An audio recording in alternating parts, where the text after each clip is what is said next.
fue muy diferente al trato con la iglesia. En la iglesia Dios no está tratando con un grupo especial, sino está tratando con cada uno individualmente. La salvación, la relación con Dios no va a depender de cómo es toda la iglesia, como en Israel. En el pueblo de Israel, todo el pueblo, ellos se sujetaban a las reglas, a la adoración a Dios, y lo hacían meramente por liturgias o rituales acostumbrados. Y entonces ellos celebraban fiestas y las hacían anualmente para irle recordando de generación a generación. Pero cuando ya venimos al Nuevo Testamento, ya Dios empieza a tratar individualmente con cada persona. Por eso tú vas a ver que en el gran juicio del gran trono blanco dice que cada uno estará de pie ante el Cordero. No va a haber que, mira, toda la iglesia de México está reunida y va a ser juzgada cómo adoraron a Dios. Eso no va a ser así.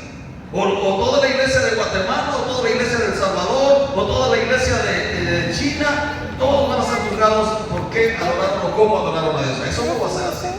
El juicio de Dios para la iglesia es individual. Y dice, está establecido que muere una vez y después el juicio. Y luego en primera los Corintios dice, o segunda, que dice que todos compareceremos ante el tribunal de Cristo. Y cada uno dará cuentas de lo que hizo mientras estuvo en el cuerpo. O sea, ya no va a haber que tal cosa de que vamos todos en grupo y a ver a cómo nos toca.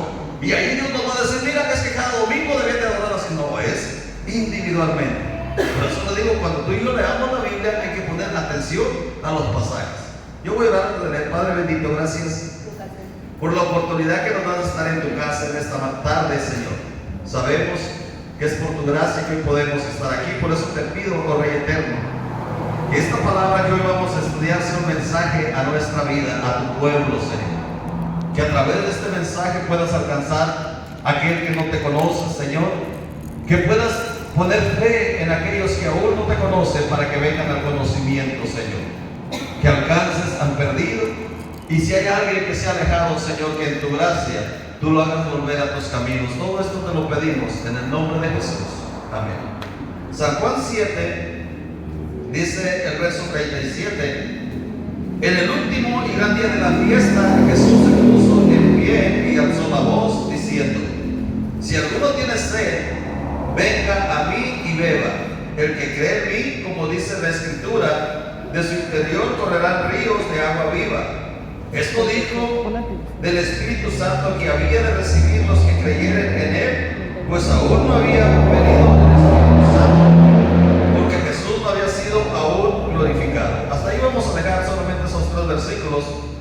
Si tú has leído la Biblia, como te digo, yo creo que todos los que estamos aquí hemos sido lectores de la palabra. Nos damos cuenta que estas palabras que Jesús habló fue precisamente cuando los judíos hacían una fiesta. Esta traducción la tradujo la fiesta de los tabernáculos, pero en otras o los judíos se le llaman la fiesta del Sukkot, que significa la fiesta de las enramadas, que los judíos lo hacían año con año y era por una semana completa esa fiesta. En esa fiesta se hacían rituales, se hacían ceremonias o sacrificios que se ofrecían a Dios. Y todos esos rituales, hermanos, tenían un significado. Por ejemplo, el sacar agua del estanque y vaciarlo en la tierra, que era como una ofrenda que se vacían a Dios para que los judíos o el pueblo de Israel que habían entrado a la tierra de Canaán se recordaran de cómo Dios había sido fiel en el trayecto del desierto hasta traerlos a la tierra de Canaán, que aunque el pueblo andaba en el desierto, siempre Dios les proveía el agua, porque era algo necesario para el pueblo de Israel o para la humanidad. El agua es algo necesario. Por muy fuerte que sea una persona, 2 o 3 días sin agua y fallece. Ahora en el desierto, ¿te imaginas? Un lugar donde no había agua, donde no era fácil encontrar el agua. Y ahí Dios lo llevaba por esos 40 años y ya se encargó Dios de proveerles. Entonces ellos en agradecimiento, en gratitud, hacían eso, y ahí en la fiesta, que duraba 7 días, ellos le contaban a sus hijos, a las generaciones futuras, por qué lo hacían y para qué lo hacían. Y ese día era una alegría enorme. Y dice la Biblia que Jesús pasó porque él iba empezando su ministerio y no quiso subir a la fiesta. No quiso subir de una forma muy visible, al grado que sus hermanos se fueron. Y dice que él se quedó, pero se fue después. Y llegó a la fiesta y pasaron que los 6 o 7 días y él tranquilo no hizo nada ni enseñaba nada, simplemente andaba por ahí desapercibido.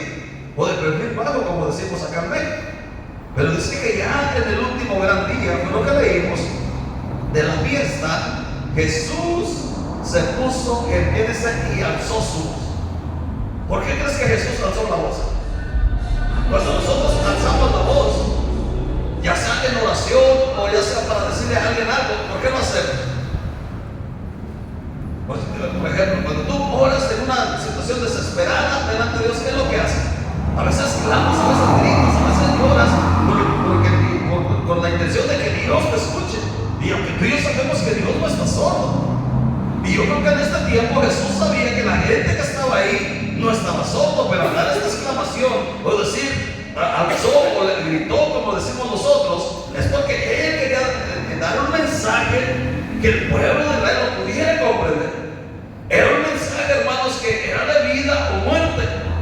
Y por eso dice que se levantó el último gran día, ya después de que se habían gozado, se habían entretenido, divertido. Y en ese último gran día el Señor se levanta y alza la voz, y lo que les dice, fíjense, se puso de pie y alzó la voz diciendo: si alguno tiene sed. O sea, ya disfrutaron, ya gozaron, pero si hay alguna necesidad, porque siempre cuando Dios quiere o hace una obra en alguien, no es forzando a nadie. Si tú vas allá en las bienaventuranzas, creo que es en Mateo 5, cuando tú leas bienaventuranzas, te vas a dar cuenta que las bienaventuranzas o los privilegios que puede gozar una persona es cuando aquella persona reconoce o tiene una necesidad especial. Entonces, en las bienaventuranzas dice la Biblia que allá en Mateo 5 tú puedes leer los primeros 6 versículos y fíjate lo que dice la palabra de Dios. Viendo la multitud, subió al monte y sentándose vinieron a él sus discípulos, y abriendo su boca les enseñaba diciendo: bienaventurados los pobres en espíritu, porque de ellos es el reino de los cielos. Bienaventurados los que lloran, porque ellos recibirán consolación. Bienaventurados los mansos, porque ellos recibirán la tierra por heredad. Bienaventurados los que tienen hambre y sed de justicia, porque ellos serán saciados. Aleluya. Hasta ahí lo vamos a dejar y sigue la bienaventuranza. O sea, si tú ves lo primero que dice: bienaventurados los pobres en espíritu, que fue lo que dijo Jesús. Si alguno tiene sed, como le digo, o sea, la fiesta en el Antiguo Testamento con los judíos eran todo el pueblo, todos los judíos. Pero aquí ya Jesús se dirige específicamente a una persona y dice: si alguno quedó con sed o alguno tiene una necesidad, si alguno reconoce que necesita de Dios, ese es dichoso, ese es feliz. Y eso es la clave, hermano, para la vida cristiana. Que un creyente, hermano, primero, si quiere ser bendecido, quiere ser ayudado por Dios, tenemos que entender que necesitamos de Él. No hacernos el fuerte, no hacernos: no, hermano, es que estoy bien. No, hermano, es que yo soy el más sabio, hermano, es que yo soy el más bueno. Entonces dice Jesús: bienaventurados los pobres en espíritu, porque ellos, dice lo que dice, porque de ellos es el reino de Dios o de los cielos. Esos que reconocen y le dicen: Señor, sí tengo necesidad de ti, sí tengo necesidad de tu ayuda, sí tengo necesidad. ¿Qué es lo que más el ser humano necesita de Dios? Pero el problema es que no lo queremos reconocer. El problema es que nos hacemos los fuertes. O como dijo Santa hace ratito, se estaba haciendo la valiente hasta que llegó el momento que dijo: ya no puedo más, tengo que ir al médico. A veces así pasa en la vida de cada ser humano.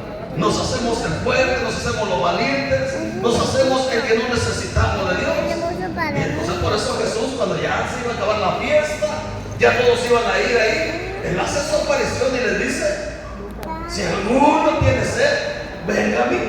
Y ese mensaje sigue vigente para la iglesia hoy en día. El llamado a la voluntad de Dios, o al servicio de Dios, o a la comunión con Dios, es individual. Desgraciadamente a veces queremos que toda la familia, que hermoso que toda la familia caminara igual. Pero como yo te he dicho, en ocasiones va a haber que caminar solo. En ocasiones va a haber que caminar acompañado. En ocasiones va a haber que caminar solo. ¿Y sabe por qué? Porque la salvación y el llamado del Señor nunca es grupal, es individual. Qué hermoso cuando toda la familia hablamos del mismo lado, pensamos igual, actuamos igual, hablamos igual, hermano, maravilloso. ¿Por qué? Porque cuando se levantan todos y vamos a adorar a Dios, vamos a glorificar a Dios, vamos a leer la Biblia, y cuando se habla en la casa o en la mesa, que es lo que se habla, cosas de Dios. Pero qué triste cuando solamente uno lee la Biblia o dos lee la Biblia, es difícil. Pero no, eso no debe ser un motivo para uno desanimarse, porque muy frecuentemente encontramos, ay, es que mi esposa no quiere, o es que mi esposo no quiere, o es que mis papás no quieren. Hermano, el llamado es individual. Como te digo, cuando Jesús da esta declaración, fue precisamente cuando había una fiesta, había un júbilo en el pueblo de Israel, donde recordaban todo aquello, y por eso él se levanta y dice, bueno, si Dios durante esos 40 años lo sustentó y ustedes todavía lo siguen recordando, pero puede haber algunos que no tengan la saciedad espiritual que necesitan, y por eso dice, si alguno tiene sed, venga a mí. Una de las cosas que también debe de entender, que el llamado es individual, y es buscar oír a Cristo, no ir a la iglesia, porque a veces uno viene a la iglesia y pasa. Si yo les pregunto de qué hablamos el domingo o el domingo antepasado, ya se nos olvidó. Se nos olvida. ¿Por qué? Porque a veces venimos y estamos en la iglesia, el predicador está ahí, a veces está en la alabanza, o si le preguntan, hermano, ¿se acuerdan que alabanza cantaron los hermanos el domingo? Hace un día y medio apenas. Y ya saben de lo que cantaron, ¿verdad?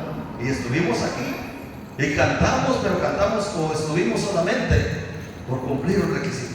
Entonces Jesús le dice, bueno, si alguno tiene sed, venga a mí. Fíjense cómo lo dice, diciendo, si alguno tiene sed, venga a mí. ¿A dónde tiene que ir la persona, o a qué es lo que vienes a la iglesia? A buscar a Dios, tener una relación personal con Dios. ¿Y por qué en la iglesia? Porque en la iglesia se facilita todo. Por ejemplo, cuando llegamos, ¿qué fue lo primero que hizo la hermana que estaba dirigiendo? Dirigió una alabanza, dirigió la palabra de Dios, dirigió una oración, y todo eso, que es lo que favorece para que el ambiente se vuelva más favorable para que Dios se mueva. Porque como dijo Cristo, donde dos o tres nos reunimos, ahí estoy en medio de ellos. Entonces, cuando tú vienes a la iglesia, no vienes a cumplir un requisito, a menos que eso sea la mentalidad de muchos. Voy para que el hermano ore por mi hermano. No, tú vienes y deberías de venir para tener un encuentro personal con Dios. Que tu vida personal sea entre Dios y tú una exclusividad. Dice, creo que allá primero a los Corintios 11, cuando Pablo está haciendo la invitación a la Santa Cena, él decía en el versículo 27, de manera que cualquiera comiera este pan o bebiera esta copa del Señor, indignamente será culpado del cuerpo y de la sangre del Señor. Pero, por tanto, pruébese cada uno a sí mismo y coma este pan y beba de la copa. Porque el que come y bebe indignamente sin discernir el cuerpo del Señor, eso come y bebe para sí. Por lo cual, hay muchos enfermos y debilitados entre nosotros y muchos muertos. Hasta ahí lo vamos a dejar. Dice que lo que dice Pablo, pruébese cada uno. No como el pueblo judío, que todos se juntaban, se reunían y se iban al campamento y estaban todos de fiesta. Hacían sus enramadas para recordar cómo Dios los había llevado por el desierto, donde no podían fincar casas o construir edificios y hacer sus enramadas. Y entonces ellos lo hacían durante 7 días. Ellos construían sus enramadas y celebraban. Pero cuando ya viene Jesús, ya el llamado es individual, es único. Y le dice Pablo, cada uno debe de examinarse qué es lo que busca de Dios. Porque no hay peor cosa, hermano, que uno no sepa a lo que viene a la iglesia. Porque si viene, voy a ver de qué predica el hermano, o voy a ver de qué habla la hermana, o voy a ver cómo el hermano no sabe lo que anda buscando. Pero cuando tú dices, yo voy a la iglesia y voy a buscar mi comunión con Dios. Voy a que Dios hable a mi vida. Yo quiero expresarle a Dios mi sentir. Quiero que Dios sepa que yo tengo necesidades. Hermano, ahí es diferente. Ahí es lo que le va a hacer el Señor. Dice, venga a mí y beba, dice Cristo. Beba y será saciado, dice, y el que cree en mí, como dice la Escritura, de su interior correrán ríos de agua viva. No va a ser grupal, no va a ser, es que toda la familia, que maravilloso fuera. Es individual, y es lo que Dios quiere, hermanos, en esta tarde, que la iglesia entienda esos principios. Que ahora como iglesia el llamado no es a que toda la familia tiene que caminar igual. No, el llamado es que cuando tú te levantas y digas, yo voy a ir a la casa de Dios, yo voy a buscar a Dios, sea primeramente una decisión personal. Y después, como dijo Josué, ¿se acuerdan de José cuando ya estaba en la tierra de Canaán? Que les dijo al pueblo de Israel, miren, si a ustedes les parece mal el asunto de servir a Dios y quieren servir a otros dioses, no hay ningún problema. Pero yo y mi casa, ¿qué iba a hacer Josué? Dice, pero yo y mi casa, como dicen por ahí, primero el burro por delante, ¿verdad? Primero uno. Yo y mi casa, hermano, qué maravilloso cuando alguien diga, yo no sé tú, pero yo voy a servir a Dios, yo voy a buscar a Dios, yo voy a tener un encuentro personal con Dios. ¿Sabes por qué? Porque eso va a hacer que el Señor empiece a saciar tu necesidad. Dios te empiece a saciar aquella necesidad que tú tienes. Pero cuando no vienes con esa mentalidad, hermano, no vas a ser saciado. Por eso Jesús dijo en esta ocasión, bienaventurados los pobres en espíritu, bienaventurados los que tienen hambre y sed de justicia. ¿Cómo te das cuenta que una persona tiene hambre de Dios? Hermano, porque busca la manera de tener una relación con Dios. Eso, hermano, yo no sé cuánto, pero yo he hablado en iglesias, hermano, donde hay 2 o 3 servicios, y hay personas que están en los 3 servicios. Donde yo me congregaba en Estados Unidos, hermano, teníamos 2 servicios en la iglesia y 2 fuera de la iglesia, más los jóvenes, y a los 5 servicios, ahí estaba yo. Y había hermanos que tenían la misma condición de que no importaba cuánto teníamos que manejar, allá estábamos en los servicios. ¿Por qué? Porque había una necesidad de Dios y sigue habiendo una necesidad de Dios. No es que yo diga, es que ya me congregué el domingo, ya con eso hablando. No. Todos los días tengo una necesidad de Dios, todos los días tengo que tener relación con la palabra de Dios. Entonces eso es lo que Dios va a hacer, y eso es lo que Jesús le está preguntando. Quizás él miraba a la gente contenta, quizás uno ya cumplimos, ya nos llenamos de la presencia de Dios. Y entonces Jesús hace esa aparición y dice, pero si hay alguien que tiene hambre, hay alguien que tiene sed, hay alguien que necesite que Dios le siga cuidando, venga a mí. Y ese es el mensaje para la iglesia. De que si hay alguien que tiene necesidad de Dios, no tienes que venir a la iglesia solamente para cumplir, sino para buscar tener una relación personal con Dios. Y Él va a empezar a llenar, como dice aquí, y de su interior. Por eso le dice, el que cree en mí. No en la iglesia, no en los hermanos, no en las hermanas que tocan la alabanza o el que predica, no. El que tiene fe en Jesús. Y cuando tú te acercas con esa fe, creyéndole que Él puede ayudarte, así como el pueblo de Israel creyó que Dios los podía alimentar, sustentar y guardar en el desierto, es lo mismo que hace Jesús. Pero la única diferencia es que ahora es individual. Ahora tú y yo podemos celebrar nuestra fiesta de los tabernáculos o de las enramadas o del Sukkot, como lo quieren decir, como dicen en hebreo. Lo podemos hacer todos los días. Todos los domingos tú puedes venir y tu vida debería ser un gozo y una alegría. Porque Dios te cuidó durante la semana. Dios te cuidó, no sé cuántos años de cristiano tengas, pero durante todos esos años Dios te ha cuidado. Dios te ha cuidado, como dijo la hermana, no es porque seamos buenos ni porque lo merezcamos, sino porque Él es bueno y nosotros somos sus hijos. Eso es lo que me cuenta, que Dios es bueno y nosotros somos sus hijos y por lo tanto nos cuida. Y entonces Jesús le dice, bueno, si alguno tiene sed, venga a mí y beba. ¿Por qué dijo y beba? Porque nuestra relación con Dios es personal. Cuando Él dice beba, hermanos, ¿cómo te lo pudiera ilustrar para que lo puedas entender bien?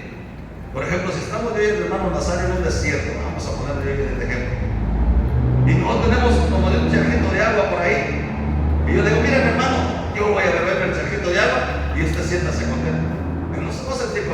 qué? Porque el que se va a tomar ese poquito de agua y se va a quitar la sed, ¿quién es? El que tomó el agua. Aunque yo le diga, hermano, me la voy a tomar pensando en usted, a él no le va a beneficiar. Y es lo mismo, puede haber una persona que diga, mire hermano, yo tengo un amor personal grande y genuino por Dios, pero de nada le va a servir a su compañero. De nada va a servir que tú como esposa o como esposo tengas una gran relación con Dios si tu esposa no quiere tener una relación personal con Dios o viceversa. Entonces es lo que Jesús le está diciendo. Bueno, si alguno tiene sed, venga a mí y beba. ¿Sabe por qué? Porque yo lo voy a saciar. Lo voy a saciar a ese. No importa que vengan 2 o 3, pero si los demás no vienen a mí, porque a veces así pasa. ¿Sabías que a veces a la iglesia vienen a veces a tomar la esposa? El esposo puede estar sentado ahí, pero está pensando en la casa, en el trabajo, en el deporte, o veas a saber en qué cosa. Y a lo mejor toda la familia completa, pero solamente uno vino a tocarse. Entonces, es lo que Dios quiere, hermano, que la iglesia aprenda que el llamado a llenarnos de Dios no es mi familia, no es en la iglesia, no es en grupo, es personal. Y cuando uno entiende eso, entonces yo vengo. Y si el que está a mi lado está en el chisme, está en el teléfono o está en otras cosas, allá él, pero yo voy a enfocarme en tocar al Señor. Y eso va a cambiar mi relación con Dios. El problema es que a veces la iglesia de hoy en día venimos y si alguien aplaude, nosotros aplaudimos. ¿Por qué crees, hermano, que los que venden el evangelio, el negociante del evangelio, hermano, trasquilan o pelan a las iglesias, al pueblo? Porque ellos, hermano, saben convocar o tocar a las multitudes.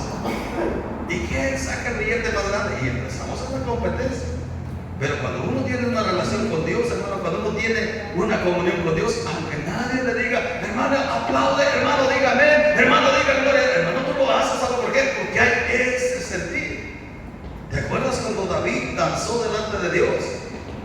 ¿Quién fue el que lo inspiró a que danzara? Nadie.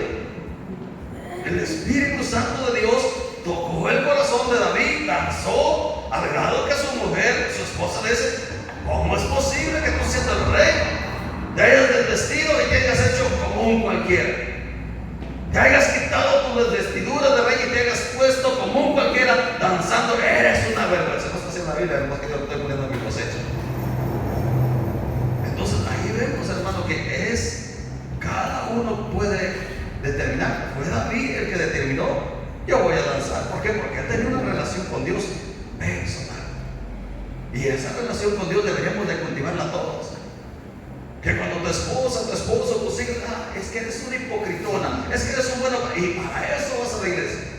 Que tú sepas que no vienes a la iglesia para ser bueno, sino para adorar a aquel que es bueno y que vela por ti.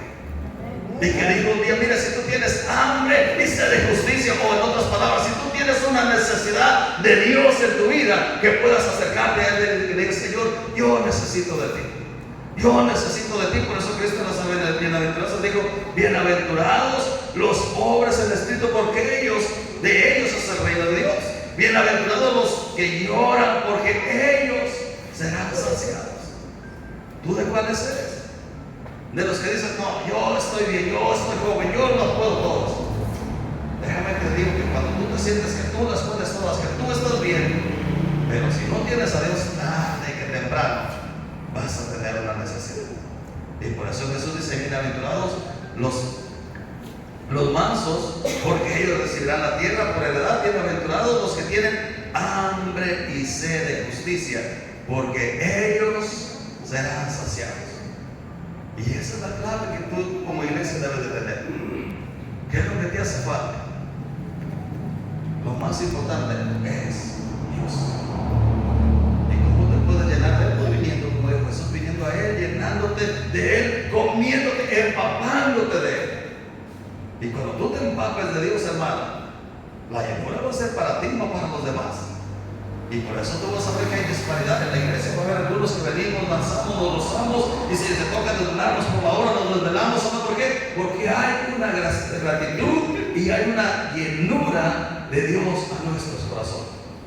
En cambio, cuando la persona se va, voy a ir a la iglesia nomás para cumplir, para que vean que llegué el domingo, o para que vean que estoy yendo a la iglesia, hermano, eso no va a generar nada en tu vida. Y por eso, hermano, yo no sé cuántos tú conozcas cristianos que son amargados, que siempre andan de mal humor, que siempre andan de genio, y ojalá que el servicio sea tan pequeño. Y en cambio vemos otros que los 15 o 20 minutos que dura el hermano predicando, no se la pasan volando y ya terminó, ¿verdad? Y el que viene de mal humor, el que viene sin esa relación con Dios, dice, ya lleva una hora y apenas lleva 5 minutos el hermano predicando. O 5 minutos o 10 minutos de alabanza y siente que, hermano, ya no fuimos. Entonces, hoy te invito, hermano, que así como Jesús hace esta invitación, tú la tomes personalmente. Esta invitación como que Jesús, ya cuando todo el mundo estaba contento, preparándose para regresar a casa, Él le un momento. Si hay alguno que tenga hambre, si hay alguno que tenga sed, porque lo que estaban hablando, como dije, en esa fiesta, los rituales que se hacían eran las lámparas que ponían y los cántaros de agua que sacaban del estanque. Era lo que hacían como rituales para recordar lo que Dios había hecho en el desierto y para que Dios bendijera las cosechas, porque esos son los rituales que hacen y por eso no nos vamos a enfocar en eso. Entonces, cuando Él ve que ya se iban a terminar las fiestas, Él hace su aparición y dice: si alguno tiene sed. ¿Por qué? Porque si vemos, Cristo siempre aprovechó los elementos que había para anunciar el mensaje, para anunciar la palabra. Entonces, hoy te digo, hermano, que como Cristo,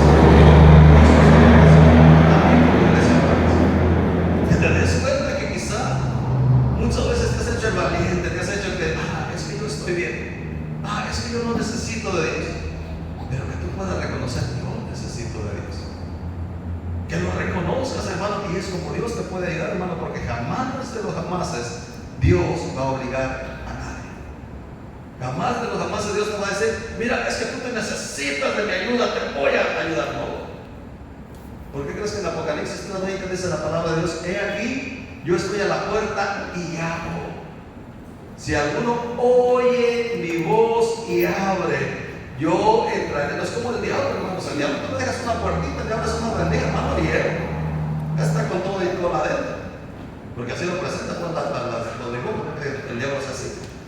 O sea, el enemigo nomás le abres poquito y él se mete. Pero Jesús dice: que aquí yo estoy a la puerta y llamo. Si alguno oye mi voz y abre, yo entraré a él, cenaré con él y él conmigo. O sea, ahí es donde Dios dice: yo te voy a dar la oportunidad que tú elijas.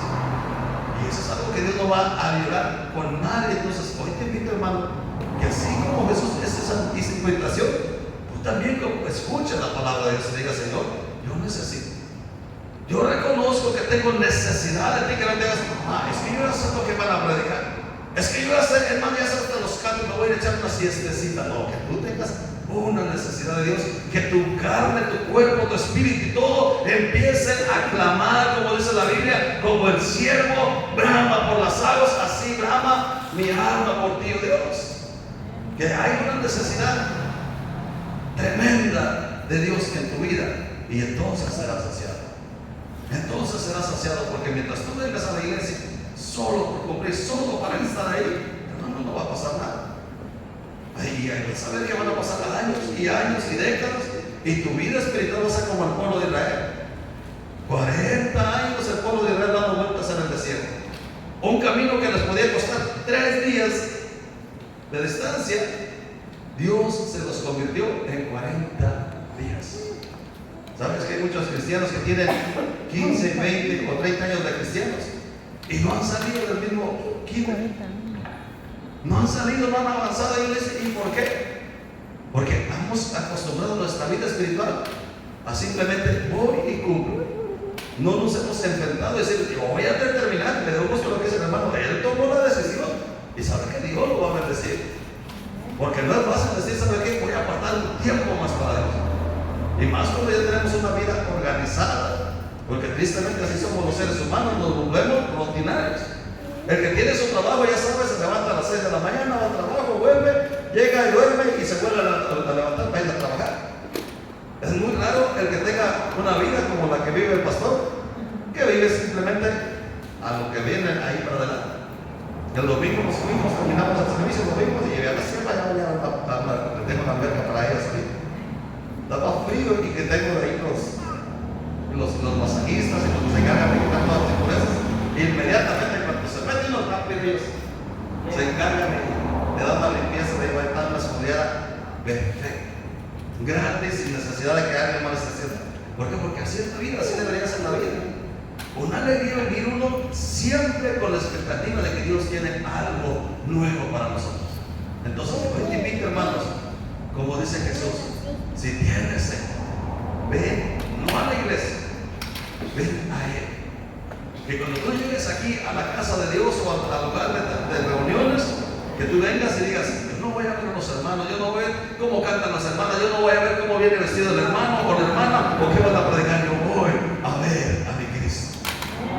Y Él va a empezar a hablar a tu vida, y cuando tú vengas con ese corazón dispuesto, hermano, el mensaje va a llegar. A veces va a ser a través de la prédica, a veces a través de la alabanza, a veces a través de una acción de gracias. Dios puede llenar tu necesidad. Yo he conocido gente, hermano, que ha viajado kilómetros y llegan y es que venía a pedir un consejo y dicen, pero a través de la prédica Dios me habló, ya no necesito el consejo. ¿Por qué? Porque cuando uno va con esa necesidad, uno llega, Señor, yo voy a aprender, yo voy a buscarte, yo quiero saber de ti, quiero conocer. Hermano, Dios cumple su promesa y se presenta a ti. Porque fue una promesa que me está diciendo aquí en esa gran fiesta, en el último día, dice, vengan a mí, y el que me crea a mí, de su interior correrán ríos de agua vida. ¿Y esos ríos a qué hacen referencia? Al Espíritu Santo de Dios. ¿Por qué? Porque el agua en el pueblo de Israel representaba vida. El Espíritu Santo, ¿qué representa? Vida. Entonces, hermano, que así como el pueblo de Israel oyó su mensaje, tú y yo lo oigamos y lo hagamos nuestro. ¿Cómo te de vamos a dar? Padre bendito, Señor y Dios, gracias te damos en esta hermosa tarde que nos diste la oportunidad de estar en casa, Señor. Yo he tratado de ser breve con el mensaje, Padre, para que no sea un mensaje aburrido a tu pueblo, Señor, sino un mensaje claro, Señor, para que podamos comprender cuál es el deseo principal que tú tienes para tu iglesia, para tu pueblo. Y el deseo es que ellos o cada uno de nosotros podamos conocerte y tener un encuentro personal contigo, tener una relación única contigo, Señor, que podamos comprender con más claridad lo que tú tienes para nosotros. Que hoy, Señor, salgamos diferente, Padre, y que nuestra mente y nuestro cuerpo y nuestro espíritu tengan esa sed que tú quieres de nosotros. Esa sed espiritual para que cada día nos levantemos y tratemos de saciarnos de ti cada mañana, Señor. Hoy en esta mañana, en esta tarde, Padre, yo he predicado esta palabra con un deseo que tu iglesia empiece a crecer, Padre. Empiece a madurar, empiece a fortalecerse para poder alcanzar a aquellos que tienen una necesidad también como nosotros. Hoy te ruego, Señor, que este mensaje no vuelva vacío, sino que produzca el fruto para que lo veas en el nombre poderoso de Jesús. Ahora, mi Dios, quiero orar por la familia de mi hermana Tita, Señor, sus hijos, su esposo. Hay una necesidad para